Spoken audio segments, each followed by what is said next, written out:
नमस्कार दोस्तों। आज का ये वीडियो मैं एक बहुत ही इम्पोर्टेंट बात डिस्कस करने के लिए बना रहा हूँ। मेरा पर्पस क्या है ये समझाने के लिए मैं एक स्टोरी से शुरू करूँगा। एक बार एक समुद्री तूफ़ान आया और उसकी वजह से बहुत सारी मछलियाँ जो है तट पे आ गई और तड़प-तड़प के मरने लगी। ये देखकर एक छोटा-सा बच्चा जो कि सिर्फ़ 6 साल का था, उसने उन मछलियों को उठा के वापस समुद्र में फेंकना शुरू किया। उसकी माँ ने बोला, "बेटा, कुछ नहीं होगा, ये बहुत सारी हैं।" उस बच्चे ने और तेज़ी से उन मछलियों को फेंकना शुरू कर दिया। इसके बाद उसकी माँ ने उसे रोकते हुए बोला, "बेटा, ये कोई फ़र्क नहीं पड़ने वाला, ये बहुत सारी हैं।" वो बच्चा रोने लगा और रोते-रोते मछली को उठा के तेज़ी से फेंकने लगा मछलियों को और बोलने लगा, "माँ, मुझे फ़र्क ना पड़ता हो पर इनको तो फ़र्क पड़ता है।" तो बस दोस्तों, यही हमें समझना है कि हमारी छोटी-छोटी कोशिश से अगर किसी की ज़िंदगी बच जाती है, तो उसको तो फ़र्क पड़ता है। इसीलिए मैं ये वीडियो बना रहा हूँ। आज अगर हम देखें तो चारों तरफ नेगेटिविटी, डर का माहौल है, पैनिक हो रहा है, डिप्रेशन का माहौल है, हर तरफ लोग डरे हुए हैं, बुरी तरह से डरे हुए हैं। स्थिति बहुत ख़राब है और सारी एनर्जी जो है नेगेटिविटी में लगी है। जो भी न्यूज़पेपर उठाओ, मीडिया चैनल लगाओ, सोशल मीडिया देखो, कोई भी इंटरनेट सर्फ करो, हर तरफ नेगेटिविटी और डर का माहौल। ऐसे तो नहीं चलेगा।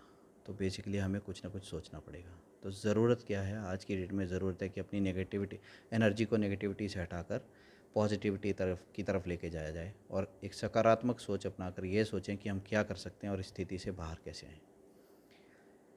इस स्थिति में पहुंचने के लिए कहीं ना कहीं ज़िम्मेवार हम सभी हैं और जब ज़िम्मेवार हम हैं तो सॉल्यूशन भी हमें ही निकालना पड़ेगा। इस महामारी से लड़ना असंभव नहीं है, मुश्किल ज़रूर है पर असंभव नहीं है। तो इसलिए हम करेंगे तो कुछ ना कुछ सॉल्यूशन ज़रूर निकलेगा। सबसे पहले ये स्थिति उत्पन्न क्यों हुई? इच्छा शक्ति की कमी, व्यवस्था की वजह से या आत्मविश्वास की कमी, हमें यह समझना होगा। आज हम इस स्थिति में क्यों हैं, इसके लिए कुछ जो मुख्य कारण है वो क्या है? लापरवाही। लापरवाही सबसे बड़ा कारण है जिसकी वजह से हमने कोविड एप्रोप्रिएट बिहेवियर करना बंद कर दिया। बहुत सारे लोग आज भी आपको ओवर कॉन्फिडेंट दिखाई देंगे कि उनको कुछ नहीं होगा। ये सबसे बड़ी कमी है जिसकी वजह से आज हम इस स्थिति में पहुंचे हुए हैं। सारी एनर्जी जो है फ्यूटाइल डिस्कशंस, राजनीतिक पार्टियों को डिस्कस करने में, उनके सक्सेस और फेलियर को डिस्कस करने में लगी हुई है। जबकि ज़रूरत क्या है कि अपनी एनर्जी को हम पॉजिटिविटी की तरफ लगाएं और इससे बाहर आने की कोशिश करें। हमें ये समझना होगा कि हमारा परिवार हमसे बहुत प्यार करता है। लोग घर पे हमारा इंतज़ार कर रहे हैं। बहुत सारे लोग हम में से ऐसे हैं जो अकेले घर को चलाने वाले हैं। अगर उनको कुछ हो गया तो उनके परिवार का क्या होगा? उनकी छोटी-छोटी जो लापरवाहियाँ हैं उसकी वजह से उनके बच्चों, उनके माँ-बाप की जान पे खतरा बन सकता है। तो ऐसा ना करें और इस चीज़ को समझें और अपनी ज़िम्मेवारी निभाएँ। अपने आप को भी बचाएँ, अपने परिवार को भी बचाएँ। तो प्रॉपरली मास्क का इस्तेमाल करें। जहाँ हाई रिस्क ज़ोन्स हैं वहाँ 2 मास्क लगाएँ चाहें। हर टाइम मास्क का इस्तेमाल करें और सोशल डिस्टेंसिंग को फॉलो करें। दोस्तों से मिलना है, एंटरटेनमेंट करना है, उसके लिए आजकल इंटरनेट है, सोशल मीडिया है, हम ईज़िली कर सकते हैं। दूसरा सबसे बड़ा कारण है पैनिक। डर की वजह से ऐसा माहौल हो गया है कि लोग पैनिक हो रहे हैं और अपने घर पे ऑक्सीजन सिलेंडर्स, मेडिसिन इकट्ठा करनी शुरू कर दी हैं। इससे हो क्या रहा है कि स्टॉक की कमी हो गई है और जिन लोगों को सच में इसकी ज़रूरत है उनको ये मिल नहीं रहा। ब्लैक मार्केटिंग हो रही है और कुछ लोग अभी भी काला बाज़ारी कर रहे हैं और लोगों को लूटने की कोशिश कर रहे हैं। उन लोगों का हिसाब वक्त करेगा। उनका भी परिवार है, वो भी अमर नहीं है। तो जिस दिन उनकी स्थिति होगी उस दिन उनको समझ में आएगी। पर तब तक हम उनका तो कुछ नहीं कर सकते। अब हमें करना क्या है? हमें समझना है। तो प्लीज़ इस चीज़ को समझिए कि ये करने से हम जिसको असली में ज़रूरत पड़ रही है उसके लिए ऑक्सीजन की कमी कर रहे हैं, उसके लिए दवाइयों की कमी कर रहे हैं और बहुत सारे लोग दम तोड़ दे रहे हैं। तो ऐसा मत करें। जो डर है, डर से उभरने का सिंपल तरीका है कि इस बीमारी के बारे में जानें। जैसे ही आपको पहला लक्षण दिखाई दे, अपने आप को आइसोलेट कर लें और तभी से आयुर्वेद शुरू कर दें। आयुर्वेद अपनाएं, किसी अच्छे आयुर्वेद चिकित्सक से सलाह लें और इसको आयुर्वेद को फॉलो करें ताकि आपकी बीमारी आगे ही ना बढ़े। 85 टू 90% पेशेंट्स बिल्कुल ठीक हो जाते हैं बिना किसी हॉस्पिटलाइजेशन के और हज़ारों लोग केवल आयुर्वेद अपनाकर ठीक हुए हैं पिछले साल से लेकर अब तक और अब भी हो रहे हैं। बहुत सारे हॉस्पिटल्स में प्योर आयुर्वेदिक ट्रीटमेंट से भी लोग ठीक हो रहे हैं। केवल कुछ प्रतिशत लोग ऐसे हैं जिनको हॉस्पिटलाइजेशन की ज़रूरत है या सीरियसली इमरजेंसी की ज़रूरत पड़ती है। ज़्यादातर लोग ऐसे हैं जो कि पैनिक होकर और जो करना है वो ना करके अननेसेसरी अपने आप को ट्रॉमेटाइज़ कर रहे हैं। आयुर्वेद में कहा गया है विषादो रोग वर्धना नाम, मतलब विषाद, नेगेटिव थॉट्स, स्ट्रेस, डिप्रेशन, इससे आपकी बीमारी और ज़्यादा बढ़ जाती है, जो कि देखने को भी मिल रहा है। तो दोस्तों इस चीज़ को समझिए और आराम से रिलैक्स होकर अपने आप को आइसोलेट करें और इमीडिएटली ट्रीटमेंट शुरू करें। किसी की निगरानी में सारे प्रिकॉशंस लें। सिंपल आयुर्वेदिक रेमेडीज़ से आप ठीक हो सकते हैं। जो लोग आपको मना करते हैं कि इसका कोई फ़ायदा नहीं है, आयुर्वेद को अपनाने का कोई फ़ायदा नहीं है, इससे कुछ नहीं होने वाला, ये वो या तो वो लोग हैं जो अनइन्फॉर्म्ड हैं, अनभिज्ञ हैं, या वो लोग हैं जो कि जिनके इरादे ठीक नहीं हैं, जो लालची लोग हैं, जो चाहते हैं कि आप इसके ऊपर हज़ारों लाखों रुपए बर्बाद करें और डर का माहौल क्रिएट कर रहे हैं, जिनकी वजह से काला बाज़ारी हो रही है। पिछले साल से लेकर अब तक कई दवाइयाँ अरबों का व्यापार कर चुकी हैं, जिनका कोई प्रमाण नहीं था कि वो कोविड में लाभदायक हैं। स्टिल उनको इस्तेमाल किया गया और अभी भी किया जा रहा है। बस एग्जांपल के तौर पे ये बोलना चाहूँगा, आज की डेट में आपको हाइड्रोक्सीक्लोरोक्विन HCQ का नाम कहीं सुनने को मिल रहा है? नहीं।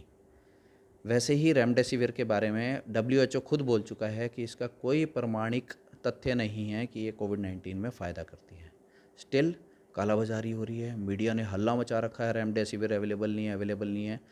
एक दवाई जिसको 800 से 400 तक, 4000, 2000, 800 से 2000 या 4000 की रेंज में सरकार ने उसके रेट फिक्स करे हैं, वही दवाई 20,000 से लेकर 1 लाख रुपए तक की ब्लैक मार्केट हो रही है, मारोमारी पड़ी हुई है। ऐसा क्यों है?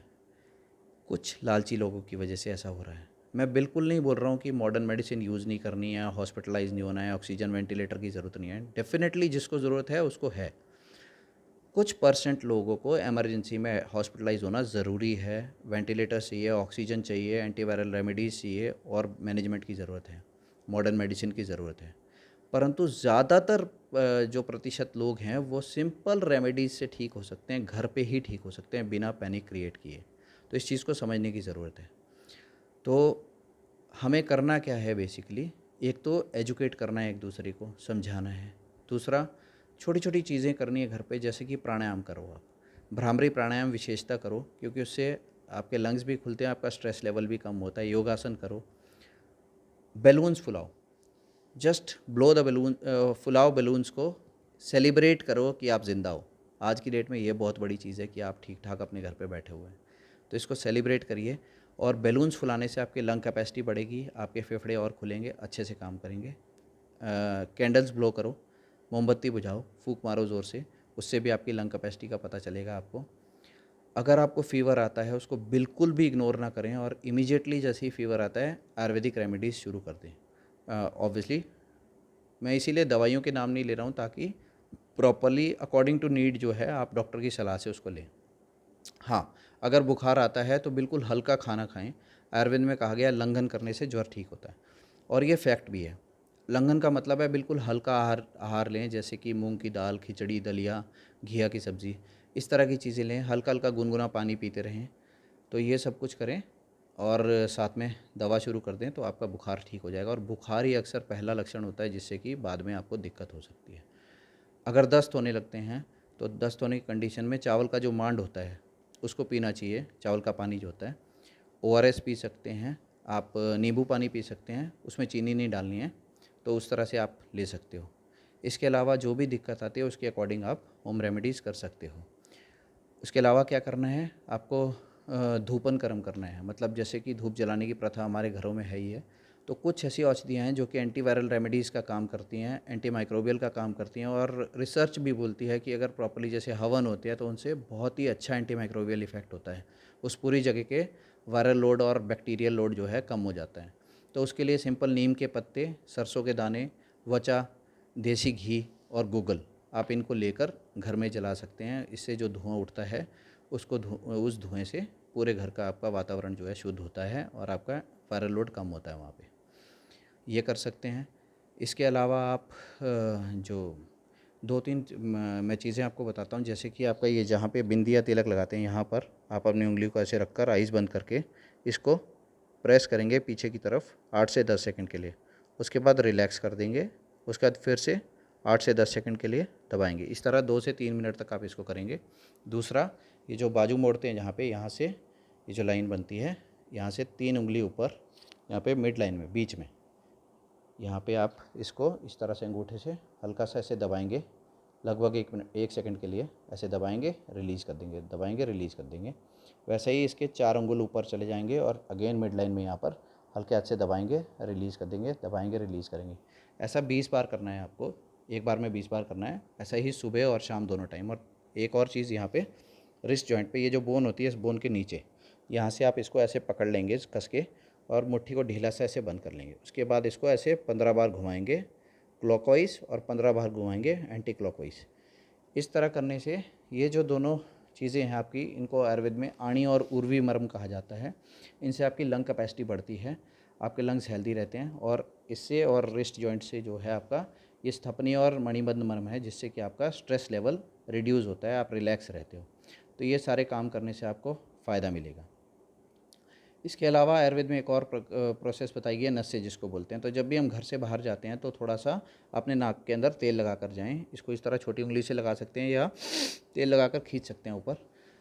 तो नारियल का तेल या सरसों का तेल लगाकर आप बाहर निकलिए जब भी घर से बाहर जाएंगे, इससे आपकी प्रिवेंशन होती रहेगी। और जो आपका भाप लें घर में, भाप लेने के लिए हम जो है आपका अजवाइन और सेंधा नमक, ये दोनों डालकर भाप लेंगे तो आपके लंग्स खुले रहेंगे, कोई भी म्यूकस इकट्ठा नहीं होगा, जो भी इकट्ठा होता है वो बाहर निकलता रहेगा, आपकी लंग कैपेसिटी अच्छी रहेगी, आपको ऑक्सीजन की कमी नहीं होगी।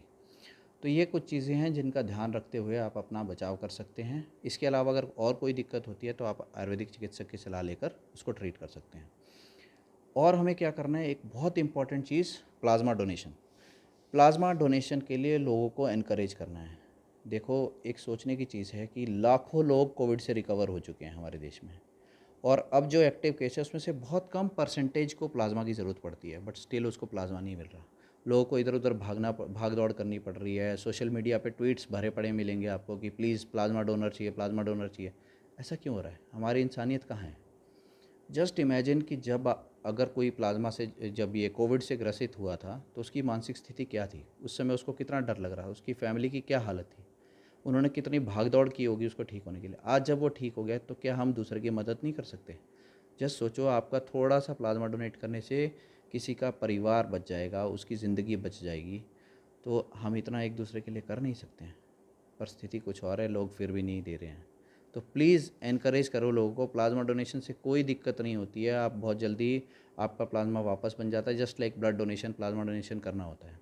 तो हमें करना क्या है, अपने अपने आसपास के दोस्तों, अपने रिश्तेदारों में जो लोग कोविड से रिकवर हो गए हैं, उनका एक लिस्ट बनाइए और हम सब मिलकर एक डाटाबेस बना सकते हैं जिसमें हमें मैक्सिमम पेशेंट्स का पता रहेगा जो कि पोटेंशियल प्लाज्मा डोनर्स हो सकते हैं ज़रूरत पड़ने पर।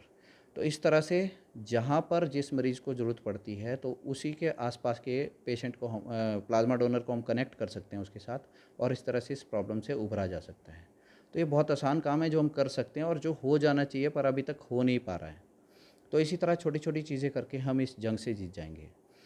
इसके अलावा मैं आयुर्वेद के दोस्तों से आग्रह करना चाहूँगा, रिक्वेस्ट करना चाहूँगा कि जो लोग थोड़ा टाइम डोनेट कर सकते हैं, अपना डिवोट कर सकते हैं, वो काउंसलिंग और कंसल्टेशन के लिए अपने आप को अवेलेबल कर सकते हैं। तो एक ग्रुप बनाकर हम लोग हेल्प कर सकते हैं और यहाँ कमेंट सेक्शन में वो जुड़ सकते हैं, ताकि हम एक बड़ा ग्रुप बनाकर लोगों की हेल्प कर पाएँ। इस टाइम लोगों को ज़रूरत है, हम उनके साथ खड़े हो जाएँ।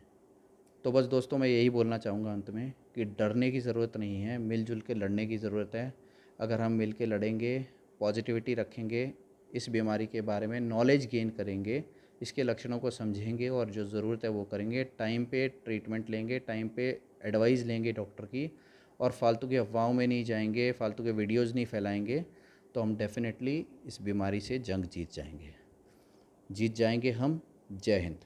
और बी होपफुल, हम इस बीमारी से उभर कर ज़रूर दोबारा नॉर्मल ज़िंदगी में वापस जा पाएंगे।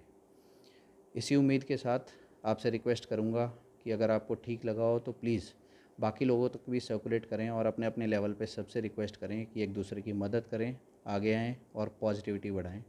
आज की डेट में हम लोग इससे तभी बाहर आ पाएंगे जब पॉजिटिव रहेंगे। नेगेटिव एनवायरनमेंट से डीमोरलाइज होकर हमें कुछ हासिल नहीं होने वाला। हम लोग सिर्फ और गर्त में जाते रहेंगे। व्यवस्था और सिस्टम के भरोसे नहीं रह सकते, हमें एक दूसरे के लिए खड़े होना पड़ेगा। तो जय हिंद दोस्तों, ऑल द वेरी बेस्ट।